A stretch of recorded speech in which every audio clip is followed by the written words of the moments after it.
Hi hello વિદ્યાર્થી મિત્રો, કેમ છો? મજામાં?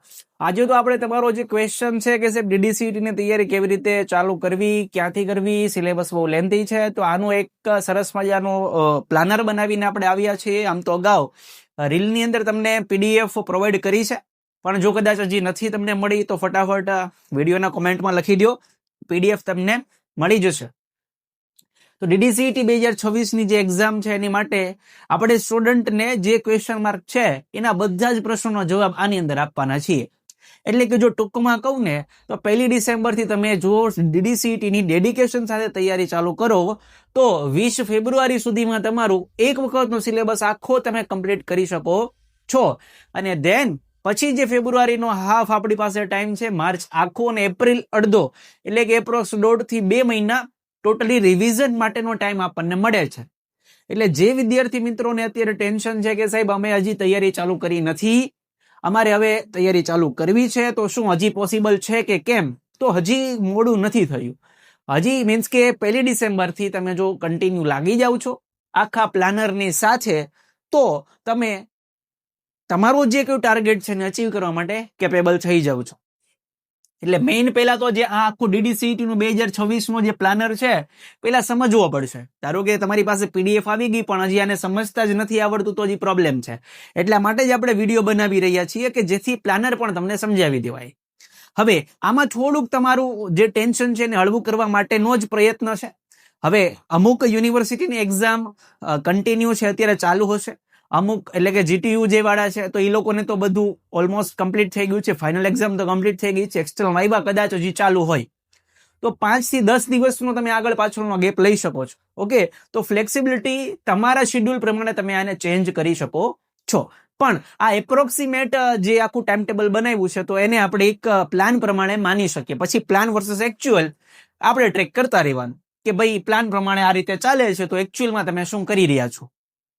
અને અત્યારે મોટાભાગના વિદ્યાર્થીઓ જે ટેન્શનમાં છે એનું મેઇન રીઝન એટલું જ કે ભાઈ એમનામાં કેપેબિલિટી છે.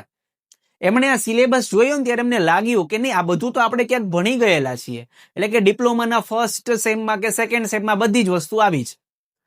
તો હવે સાહેબ ફરીવાર એને વાંચવા બેઠીએ છીએ પણ ઈ કોન્ફિડન્સ આવતો નથી, કેમ કે ત્યારે તો આપણે જસ્ટ એક ડિસ્ક્રિપ્શન ટાઈપ આપણે જોયું હતું અને હવે આને એમસીક્યુ ફોર્મેટમાં જોવાનું છે. તો હવે ટેન્શન એવું થાય છે કે સાહેબ ફરીવાર એની તૈયારીઓ કરવી છે પણ એ બધું જે મેં જોયું છે એ બ્લર છે, જેટલું ડિટેલમાં અમને ખ્યાલ નથી. તો એની માટે પહેલા તો તમારે આનું કન્ટેન્ટ પ્રિપેર કરવું પડશે, દેન એને એમસીક્યુ ની પ્રેક્ટિસ કરવી પડશે. આ બંનેને જો તમે સાથે લઈને ચાલશો તો ડીડીસીટીમાં તમારો ધાર્યો સ્કોર તમને મળી શકે. અને જો હજી તમે તમારી જાત સાથે રમત કરો છો કે ભાઈ કાલથી પ્રિપેરેશન ચાલુ કરું, તો હવે કાલ આવતી નથી અને જેમ જેમ દિવસો જશે ને એમ ટેન્શન વધતું જશે. કેમ કે નોર્મલી આપણો નેચર એવો છે કમ્ફર્ટ ઝોનમાં રહેવા માંગીએ અને જે આપણને ગમતું કામ છે એ પકડીએ, ભાઈ આ કામ ગમતું નથી તો આને આપણે સ્કીપ કરીએ, ઇગ્નોર કરીએ. પણ પછી પાઘડીનો વળ છેડે એટલે કે જ્યારે એક્ઝામ આવશે ત્યારે તો આપણે કરવી પડશે. તો અત્યારથી જ એની પ્રિપેરેશન કરી દેવી જરૂરી છે. તો જેમ જેમ તમે એક એક ચેપ્ટર કમ્પ્લીટ કરતા જશો ને હું તમને 100% ગેરંટી આપું છું કે તમારા ખુદની અંદર સેલ્ફ કોન્ફિડન્સ આવશે કે અમારું આટલું સિલેબસ કમ્પ્લીટ થઈ ચુક્યો છે. એટલે એક્ઝામ્પલ તરીકે જે અમારી ઓફલાઈન બેચ ચાલે છે એ ઓફલાઈન બેચમાં અમારો એપ્રોક્સ 90%, એટલે કે આજે જ્યારે વિડીયો બનાવી રહ્યો છું ત્યારે અમારો એપ્રોક્સ 90% નો સિલેબસ એકવાર આખો કવર થઈ ચુક્યો છે. કેમ કે મેં એમને કમિટમેન્ટ આપેલું હતું કે ભાઈ તમારો પહેલી વખતનો સિલેબસ એટલે કે ડિસેમ્બરના એન્ડ સુધીમાં હું તમારો પહેલી વારનો સિલેબસ કમ્પ્લીટ કરીશ અને જાન્યુઆરીથી માર્ચ સુધીમાં બીજી વાર સિલેબસ કમ્પ્લીટ કરીશ. એટલે મેં કમિટમેન્ટ ઓફલાઈનમાં તો એવું જ આપ્યું હતું કે 2 વાર આખો સિલેબસ રિવાઇઝ થઈ જશે. હવે એ સ્ટુડન્ટને ફરીવાર જ્યારે પહેલી વાર આવ્યા હતા ત્યારે મેં એનું કાઉન્સેલિંગ કર્યું અને હવે એનું કાઉન્સેલિંગ કરવા બેસું છું ત્યારે મને ચોખ્ખો ફેર દેખાય છે કે એ બંનેમાં ઘણો ફેર છે. એક્ઝામ્પલ તરીકે પહેલા એ લોકો ટેન્શનમાં રહેતા હતા કે સાહેબ કેમ ભેગું થશે, પણ હવે એ સામેથી એમસીક્યુઝ લઈને એને સોલ્વ કરવા માટે ડેડિકેશન સાથે બેસી જાય છે અને કોન્ફિડન્સ એમનો બૂસ્ટઅપ થાય છે કે સાહેબ આ ચેપ્ટર ક્લિયર છે, આ ચેપ્ટરમાંથી અમને કંઈ પણ પૂછાય અમે કેપેબલ છીએ એમસીક્યુના સાચા જવાબ આપવા માટે. તો એકવાર તો ભાઈ એનો સિલેબસ કમ્પ્લીટ થઈ ગયો એમ માની લ્યો. ઓકે, તો હવે ફરીવાર જ્યારે સિલેબસ લઈને બેઠશે એટલે રિવિઝન હશે ને રિવિઝનમાં એકલી પ્રેક્ટિસ. કેમ કે પહેલી વારમાં તો શું થશે, કન્ટેન્ટ પણ કરવું પડશે અને પ્રેક્ટિસને કન્ટિન્યુ કરવી પડશે. હવે એ લોકો પાસે ટાઈમ જ ટાઈમ છે. જાન્યુઆરી, ફેબ્રુઆરી, માર્ચ, એપ્રિલ અડધો, એટલે કે એપ્રોક્સ 3.5 મહિના જેવો જે ટાઈમ છે બસ ચીલ હશે. હવે એ લોકોની ઉપર જે પ્રેશરનો બોજ છે એ હવે નહીં હોય. ક્લિયર છે? પણ છતાં આપણે હજી મોડું થયું નથી. મેં તમને આ પ્લાનિંગ પ્રમાણે જો તમે ચાલશો તો હજી તમારી પાસે રિવિઝનનો પણ ટાઈમ રહેશે. ક્લિયર છે? અને શોર્ટ ટાઈમમાં અમે ઓફલાઈનની અંદર ક્રેશ કોર્સની પણ બેચ ચાલુ કરવાના છીએ, તો એની માટે ડેડિકેશન સાથે તૈયારી રાખજો. એટલે જેથી કરી ઓનલાઈનમાં તો કન્ટેન્ટ મળી જ રહ્યું છે. ઓકે, ઓફલાઈનમાં તો અમે કમિટમેન્ટ સાથે કન્ટેન્ટ આપીએ છીએ કે જે કમિટમેન્ટ આપ્યું છે એને ફૂલફિલ કરીએ છીએ. ઓકે, ચાલો તો આનું થોડુંક બ્રીફ જોઈ લઈએ કે ભાઈ જે આપણો પ્લાનર છે પ્રિપરેશનનો, તો મેં આની અંદર તમને 1 ડિસેમ્બરથી સ્ટાર્ટિંગ આપી દીધી છે અને આ જે કન્ટેન્ટ છે તમે 19 જાન્યુઆરી સુધીમાં પૂરું કરશો. હવે એમાં કયું કન્ટેન્ટ આવશે? તો પહેલા આપણા મેજર 2 સબ્જેક્ટ મેથ્સ અને ફિઝિક્સ, કેમ કે આપણો પેપર નંબર 1 એમાં ફિઝિક્સ એકલું 60% કવર કરે છે અને મેથ્સ પેપર નંબર 2 ની અંદર 50% કવર કરે છે. તો જો તમે પહેલેથી જ આને કવર કરી અને રાખો તો આના કન્ટેન્ટની અંદર થોડુંક લેન્ધી છે. ધારો કે ઇંગ્લિશ પણ 50% જ છે, પણ ઇંગ્લિશની અંદર શું છે કે ભાઈ પેરેગ્રાફ ઉપરથી આપણે આન્સર આપવાના છે. કમ્યુનિકેશન સ્કિલ ટાઈપ જે અમુક ક્વેશ્ચન છે તો એ બધા બેઝિક હોય. કદાચ થોડું ઘણું પણ વાંચી લ્યો તો એ આપણને આપણી જે કહેવાય ને સામાન્ય બુદ્ધિનો ઉપયોગ કરી તમે ઇંગ્લિશની અંદર જવાબ આપી શકો છો. ઓકે, પણ અહીંયા મેથ્સમાં કે ફિઝિક્સમાં એવું કોઈ નથી. તમે વાંચ્યું હશે, પ્રેક્ટિસ કરી હશે તો જ આવડશે, નહીતર આવડશે નહીં. તો એની માટેથી તમારે શું કરવાનું છે કે 1 ડિસેમ્બરથી લઈ 19 જાન્યુઆરી સુધીમાં મેથ્સ અને ફિઝિક્સ તમારું આખું કમ્પ્લીટ થઈ જશે. એમાં મેં તમને ડેઝ અલોટ કરેલા છે. જેમ કે આપણું ડિટર્મિનેટ અને મેટ્રિક્સ છે તો તમારે 6 દિવસની અંદર ડેડિકેશન સાથે એ ડિટર્મિનેટ અને મેટ્રિક્સ જ કરવાનું છે. હવે એમાં શેડ્યુલ તમને બનાવી દીધું છે કે રોજની તમારે કેટલી 3 કલાક કાઢવાની છે. કેટલી? 3 કલાક. હવે એ 3 કલાકની અંદર 1.5 કલાક પ્લસ 1.5 કલાક આવા 2 આપણે સ્લોટ બનાવશું. એક 1.5 કલાક આપશું મેથ્સને અને બીજી 1.5 કલાક આપશું ફિઝિક્સને. એટલે 3 કલાકની અંદર તમારા 2 સબ્જેક્ટ એક સાથે ચાલશે. જોડે જોડે એ 1.5 કલાકમાં શું કરવાનું, તો એમાં 1 કલાક કન્ટેન્ટ ભણવાનું અને ઈ જ કન્ટેન્ટના બેઝ ઉપરના 30 મિનિટ એમસીક્યુ ની પ્રેક્ટિસ. ધારો કે મેં આજે ડિટર્મિનેટ મેટ્રિક્સમાં લીધું અને મેટ્રિક્સમાં મેં types of matrix, order of matrix, what is matrix, આટલો ટોપિક કર્યા. 3 ટોપિક કર્યા 1 કલાકની અંદર. તો હવે એના બેઝ ઉપરના જેટલા એમસીક્યુઝ છે હું બાકીની 30 મિનિટમાં કવર કરીશ. ખ્યાલ આવી ગયો? એ જ પ્રમાણે ફિઝિક્સની અંદર કે તમારે 1.5 કલાકની અંદર ફિઝિક્સમાં 1 કલાકમાં કન્ટેન્ટ કરવાનું અને પછીની 30 મિનિટમાં એમસીક્યુ સોલ્વ કરવાના. એટલે જેમ જેમ તમે ખાલી ટોપિક કરતા જશો ને, બીકોઝ આ બહુ મોટો દરિયો છે, હવે તમે એમાંથી થોડું થોડું કવર કરશો ને ત્યારે તમારું આખું ભેગું થઈ રહેશે. તમે એમ માનો કે સાહેબ આજ રાત્રે હું બેસી જાઉં અને 4-5 વાગ્યા સુધી જાગી જાઉં અને મારો સિલેબસ પૂરો કરું, ભાઈ બહુ મોટો વેમ છે અને કોન્ફિડન્સ પણ નહીં આવે, રિઝલ્ટ પણ નહીં આવે અને તમારી એક રાતની ઊંઘ બગડશે અલગથી, તબિયત બગડશે અલગથી. અત્યારથી ખાલી 3 કલાક. હવે આ 3 કલાકનો ટાઈમ તો તમે ક્યાંથી કાઢવો, કેવી રીતે કાઢવો, એમાં તો તમે માહેર છો. કેમ કે આપણે ફ્રી ફાયર, પબજી અથવા બાર આટા મારવા, આવી બધી ઇન્સ્ટાગ્રામની અંદર રીલ સ્ક્રોલ કરવી, આવા બધા ટાઈમની અંદર વેસ્ટ કરવા કરતા ખાલી આમ આપી દઈએ તો ગુમાવાનું તો કાંઈ નથી. મને એટલી ખબર પડે છે. મેળવવા માટે બહુ બધું છે. તમે ગુમાવાનો તો કદાચ આ તમે ચાલુ કરી દીધું તો માર્ક તો આવવાના જ છે. ઓકે, માર્ક તમે આ ડેડિકેશન સાથે લખો છો તો આવશે જ, પણ ચાલુ જ નહીં કરો, ટેન્શન આવશે, માર્કે નહીં આવે અને જોઈતી કોલેજ નહીં મળે એટલે આગળનું હજી 1 વર્ષ બગડશે. ખ્યાલ આવી ગયો? એટલે હવે આપણી પાસે એટલો ટાઈમ છે અને ગોલ્ડન પીરિયડ છે કે હવે 6th સેમની અંદર એટલો લોડ હોતો નથી. ઓકે, તો એને આપણે ટાઈમ આપી શકીએ. તો હવે આની અંદર તમને બધા જ ડેઝ મેં આપ્યા છે. ડિટર્મિનેટ મેટ્રિક્સ માટે 6 દિવસ તમારે આપવાના છે, ટ્રિગોનોમેટ્રી માટે 6 દિવસ, આ એઝ ઇટ ઇઝ બધા જ નંબર ઓફ ડેઝ કર્યા છે. આ અને આનો તમે ટોટલ કરશો 50 દિવસ થાય છે. કેટલા? 50 દિવસ. એ મેં તમને અહીંયા મેચ કરાવીને જ આપ્યું છે. આ સ્ટાર્ટ ડેટ અને કમ્પ્લીશન ડેટ તમને મેચ કરાવીને આપ્યું. એટલે પહેલા 50 દિવસની અંદર તમારું ફિઝિક્સ પણ કમ્પ્લીટ થઈ જશે અને મેથ્સ પણ કમ્પ્લીટ થઈ જશે. આમાં પણ તમને હાયરાર્કિકલ આપી દઉં કે પહેલામાં પહેલું તમે સ્ટેટિસ્ટિક્સ થી ચાલુ કરજો. શું કામ? એક જ દિવસમાં પતી જાય એવો ટોપિક છે. આપણે 9મા ધોરણમાં જે જોઈને આવ્યા છીએ એ જ કન્ટેન્ટ છે, બીજું કઈ નવું નથી. તો એક દિવસની અંદર જ તમે એને પૂરું કરી શકો છો. ધેન લોગેરિધમ લઈ લેજો, એ પણ એક જ દિવસમાં. આ 2 ચેપ્ટર એવા છે એક દિવસમાં કમ્પ્લીટ થઈ શકે એમ છે. આ 2 કમ્પ્લીટ થાય ધેન પછી આપણે આપણા કન્ટેન્ટમાં જવાનું, જેમાં પેલો ડિટર્મિનેટ મેટ્રિક્સ કરી લેવું, ઓકે, ટ્રિગોનોમેટ્રી જોઈ લેવું, અને ધેન વેક્ટર્સ કોઓર્ડિનેટ જીઓમેટ્રી, અને અહીંયાના જે આ 3 છે, ફંક્શન લિમિટ, ડિફરન્શિએશન ને ઇન્ટિગ્રેશન, આ 3 ચેપ્ટર આખા કેલ્ક્યુલસ બેઝ છે. તો આ 3 ને તમારે કન્ટેન્ટ બનાવવા માટેથી તમને ટ્રિગોનોમેટ્રી આવડવું જરૂરી છે અને લોગેરિધમ આવડવું જરૂરી છે. આ 2 વસ્તુ તમારી માટે ઇમ્પોર્ટન્ટ રહેશે.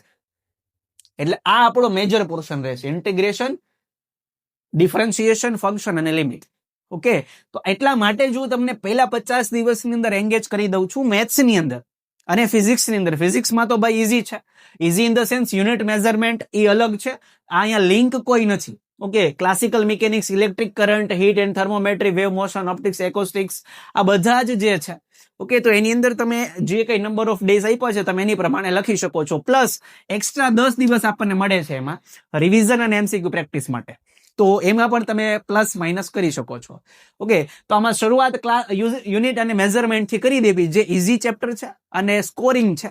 અને પછી કેમ કે મને એટલી ખ્યાલ છે કે પહેલેથી જો તમે અઘરું લઈને બેસી જશો ને તો મોરલ ડાઉન થઈ જશે, તમારાથી ભેગું નહીં થાય અને તમે હાવ પડતું મૂકી દેશો. તો મારે તમને એ કરવું દેવું નથી. જે સ્ટાર્ટ કરીએ ને ધીમી સ્ટાર્ટ હોય પણ કન્સિસ્ટન્સી સાથે. ભલે તમે આજે એક જ દિવસ એક જ ચેપ્ટર કરો છો, લોગેરિધમના જે 5 કે 6 નિયમ ઉપર આખું ચેપ્ટર ડિપેન્ડન્ટ છે, એ જ કરો છો, ડન, આપણી માટે બેટર છે. હવે તમે કાલે તો હાવ 0 હતા, આજે એક ચેપ્ટર તો પૂરું કર્યું, બીજા દિવસે બીજા ચેપ્ટર માટે જશો. એમ કરી અને આપણું જે આખો સિલેબસ છે તમે 50 દિવસમાં આ 2 મોટા મહાકાય સિલેબસને પૂરા કરી દેશો. એટલે તમે પછી મને 50 દિવસ પછી પાછા કહેજો કે તમારામાં શું ફેર આવ્યો. તમારો કોન્ફિડન્સ ઓટોમેટિક બૂસ્ટઅપ થશે. કેમ કે મેં તો લાઈવ જોયું છે કે અમારા જે સ્ટુડન્ટ છે જ્યારે સ્ટાર્ટિંગમાં આવ્યા હતા એનું કાઉન્સેલિંગ કર્યું તો ત્યારે જે ટેન્શનમાં હતા કે સાહેબ અમારે કેવી રીતે તૈયારીઓ ચાલુ કરવી. અને અહીંયા જે મેઇન સ્કોલર સ્ટુડન્ટ હોય ને એ લોકોનો બહુ મોટો પ્રોબ્લેમ પડે છે કે મેઇનલી સર અમે ટોપ 3માં આવીએ છીએ કે અમારું જે બ્રાન્ચ છે એનું નોલેજ તો છે, પણ હવે આ સિલેબસ આખો અમારી માટે નવો છે, તો શું સાહેબ અમે કરી શકીએ ખરી? તો કે ભાઈ હા, થઈ શકે છે, પણ જે પ્લાનિંગ આપ્યું પ્રમાણે તમારે એક્ઝિક્યુટ કરવું પડશે. અહીંયા એવું તો વસ્તુ થશે નહીં કે તમે આજે રાત્રે બેઠા અને 4-5 વાગ્યા સુધી જાગો અને તમારું કામ થઈ જાય, આવી વસ્તુ તો છે. મહેરબાની કરી એવા તો વેમમાં રહેતા નહીં. ઓકે, તો પ્લાનરમાં 50 દિવસની અંદર તો તમારા 2 કન્ટેન્ટ હું પૂરા કરાવી દઉં છું. ઇવન જે અહીંયા જે આપણે વાત કરતા હોઈએ છીએ કે જેથી કરી અને તમારો મેથ્સ અને ફિઝિક્સ જો કવર થઈ જાય તો એક બહુ મોટો બોજો તમારી ઉપરથી ઉતરી જશે. ધેન જે બાકી રહી છે કોણ છે? તમારું ઇંગ્લિશ અને અધરમાં તમારી કેમેસ્ટ્રી છે, એન્વાયરમેન્ટ સાયન્સ અને કમ્પ્યુટર, આ 3. તો આ ટોટલી આ બંને સબ્જેક્ટ તમે 30 દિવસમાં કમ્પ્લીટ કરશો. અને એમાં આવા જે ચેપ્ટર્સ છે જે કોમ્પ્રિહેન્શનમાં છે અને અનસીન પેસેજ, એટલે કે તમને કોઈક અલગથી પેરેગ્રાફ આપ્યો હશે ને તમારે એમાંથી જોઈને જવાબ લખવાના છે, તો આવા જ્યારે કોઈ કોન્સેપ્ટ છે તેમાં સામાન્ય બુદ્ધિ વાપરીને આપણે જવાબ આપવાના રહી છે. ઓકે, તો એની માટેની તૈયારીના દિવસો તમને અલોટ કરી દીધા છે. અને સાથે સાથે આ કેમિકલ રિએક્શન્સ જે કેમિસ્ટ્રીનો આપણો પોર્શન છે, acid base, metal non metal, આ 3 કેમિસ્ટ્રીના ચેપ્ટર છે. અને દેન કમ્પ્યુટર પ્રેક્ટિસ ને એન્વાયરમેન્ટ સાયન્સ, આ બંને એઝ ઇટ ઇઝ જેમ આમાં કર્યું એની જેમ 3 કલાક ડેડિકેશન સાથે આપવાનું, 1.5 કલાક ઇંગ્લિશને, 1.5 કલાક અધરને, કલાક કન્ટેન્ટ, અડધી કલાક એમસીક્યુ ની પ્રેક્ટિસ. ક્લિયર? તો 50 દિવસ અને 30 દિવસ બંનેનું કોમ્બિનેશન કરી 1 ડિસેમ્બરે ચાલુ કરો અને છેલ્લે તમારી 20 ફેબ્રુઆરીએ સરસ મજાનું કન્ટેન્ટ પૂરું થઈ જાય છે. ઓકે, આમાં તમે પ્લસ ઓર માઇનસ થોડું ઘણું કરી શકો છો એઝ પર યોર કન્વિનિયન્સ, પણ પ્લાન વર્સેસ એક્ચ્યુઅલ નું ટ્રેકિંગ કરજો. આની પ્રિન્ટ કઢાવી અને પ્લાન વર્સેસ એક્ચ્યુઅલ કરતો રહેવું ભાઈ. પહેલા 6 દિવસની અંદર શું પૂરું થાય છે કે કેમ ગેપ આવે છે તો એની માટે 1 કલાક એક્સ્ટ્રા કરવી પડે તો 1 કલાક એક્સ્ટ્રા કરી નાખો. ધારો કે આજે વધારે ભણવું છે તો એકારે 4 કલાક બેસી ગયા તો આવતીકાલે નો ગેપ લઈ લો. ઇટ્સ અપ ટુ યુ, બરાબર છે, તમારે કેવી રીતે એને પરફોર્મ કરવું. દરેક લોકોનું અલગ અલગ મેન્ટાલિટી હોય, બરાબર, પણ આ તો એક હેલ્પ તરીકે તમને બતાવી શકું છું કે આવો પ્લાનર છે. ઓકે, ચલો હવે આ થઈ જાય પછી સાહેબ શું કરવાનું, તો પછી તમારે એકલી પ્રેક્ટિસ કરવાની છે, રિવિઝન અને મોક ટેસ્ટ અવેલેબલ કરવાની છે. મોક ટેસ્ટ એટલે કે ભાઈ જેવો પેપર આપણો 200 માર્કનો ત્યાં લેવાનો છે એવા જ પેપરોનું સોલ્યુશન કરવાનું રહેશે. જેમ કે હું મારી ઓફલાઈન બેચની અંદર અહીંયા તમને એક વર્ડ પણ દેખાતો હશે, WRT. WRT માં કેવું કરીએ છીએ કે ભાઈ લાઈક ડિટર્મિનેટ મેટ્રિક્સ જે વસ્તુ છે, આ ડિટર્મિનેટ મેટ્રિક્સની અંદર એક ચેપ્ટર પૂરું થાય એટલે એની WRT આપણે કવર કરવાની, જેથી કરી અને એનું જે રિવિઝન છે અથવા તો તમને કેટલું યાદ રહ્યું છે એનું ટ્રેકિંગ કરી શકીએ. એટલે એક ચેપ્ટર પૂરું થાય એટલે WRT આવી જાય. એક વીકની અંદર આપણે માની લઈએ 6 દિવસ છે, 6 દિવસમાં એક ચેપ્ટર પૂરું થઈ છે, સોમવારે ચાલુ કર્યું, શનિવારે પૂરું કર્યું, રવિવારે એની WRT લઈ લેવાની. ક્લિયર છે? જેથી કરી આપણું ખુદનું ટ્રેકિંગ થઈ શકે. અને આ WRT નો મોક ટેસ્ટ હવે ટેલિગ્રામ ચેનલમાં અપડેટ કરતો જ રહું છું. ઓકે, તો એને એકવાર ટેલિગ્રામ ચેનલ જે છે એમાં એકવાર જોઈન થઈ જજો, જેથી કરીને તમારું જે કન્ટેન્ટ છે તમે પ્રોપર વે ની અંદર પ્રિપેર કરી શકો છો, કેમ કે એની અંદર મેં ભરપૂર પ્રમાણમાં તમને કન્ટેન્ટ આપેલું છે. તો WRT અને મોક ટેસ્ટ ની બધી PDF, ગૂગલ ફોર્મ લિંક આ બધું જ તમને ટેલિગ્રામની અંદર મળી જશે, જે આ આપણા ડિસ્ક્રિપ્શનમાં અટેચ છે. એટલે આ વસ્તુ કઈ અઘરી નથી, બહુ રોબોટિક સાયન્સ જેવી વાત નથી, બરાબર. સ્ટેપ બાય સ્ટેપ કરશો તો 100% અચીવમેન્ટ મળે અને મળે જ, એમાં કોઈ શંકાને સ્થાન નથી. અને કલ્પવૃક્ષ એકેડમીની અંદર જે કમિટમેન્ટ આપીએ છીએ અમે ફૂલફિલ કરીએ છીએ, કેમ કે જેમ તમને અગાઉ વાત કરી એમ ઓફલાઈનનો અમારો 90% સિલેબસ તો કવર થઈ ચુક્યો છે. હવે સ્ટુડન્ટ બહુ ચીલ છે, ડિસેમ્બર સુધીમાં એકવાર પૂરો પણ થઈ જશે, જાન્યુઆરીથી લોકોનું રિવિઝન પણ સ્ટાર્ટ થઈ જશે. ઓકે, ઇવન શોર્ટ ટાઈમની અંદર ફરીવાર અમે ઓનલાઈનની અંદર તો રેકોર્ડેડ લેક્ચર્સ રાખીએ જ છીએ, સાથે લાઈવ લેક્ચર્સનું પણ તમને પ્લાનિંગ કરી દેશું ઇન શોર્ટ ટાઈમ, વધીને 2 કે 3 દિવસ કે 5 દિવસની અંદર આનું આપણે આખું પ્લાનિંગ રેડી કરીને તમારી સામે આપી દઈશું, જેથી કરી તમારી પ્રિપેરેશન પણ ચાલુ થઈ જાય. ક્લિયર છે? તો આટલું જે કહેવાય ને કે પ્રિપેરેશન તમારી માટે થઈને છે કે જેટલું મળે એટલું લઈ લેવું.